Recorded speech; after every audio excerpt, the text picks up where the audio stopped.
बाबा जो है आज सत्संग कौन पे होउची आज आमर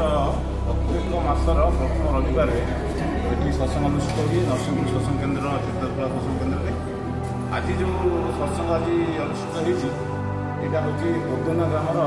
पाली मैंने प्रथम रविवार आज उद्यान ग्रामर भाई और माँ मानकर मिलित भाव सत्संग आयोजन कर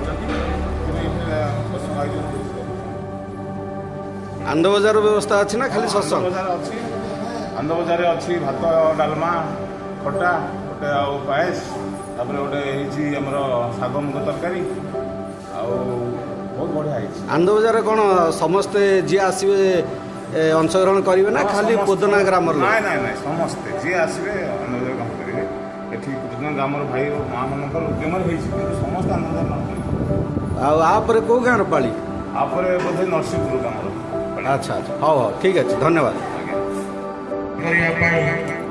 जो भली सब व्यापक आयोजन होबार प्रयोजन अच्छी से आचार्य दिशा निर्देश कर बड़ बड़ आयोजन सब कर फोकसिंग छाप रहे अनेक दिन पर्यंत एते विराट परम दयाल कूल किनारा नहीं आम समस्त शुणुचे कहीं तार आदि अंत पाई ना श्री श्री दादा कहते जनयिका वयस्का माँ 80 गल्प अनेक ठाकुर को जीवन सर्वस्व कर रही जीवन स्वरूप बरण कर मन मन यही जड़े माँ श्री श्री दादा पाखे आसिले प्रणाम करने थर थर हाथ थर थर हाथ जोड़ी श्री श्री दादा को अभिवादन करते आंठे पार न था दादा हसीदे देखी कि खबर भल शरीर भल अच्छे भल दादा अपने खूब सुंदर दादा ये कथा कहते बहुत सुंदर दादा खूब सुंदर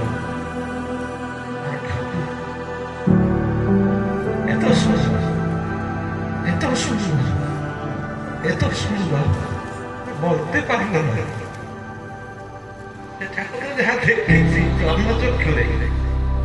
एत सुंदर ठाकुर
आइज तो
ଆଜି ବସିବ ବସ ବସ ବସ ମୁଁ ଖାଇବି ଦେବି ଗୋଟେ ପତ୍ର ପକା ହଁ ପକଉନା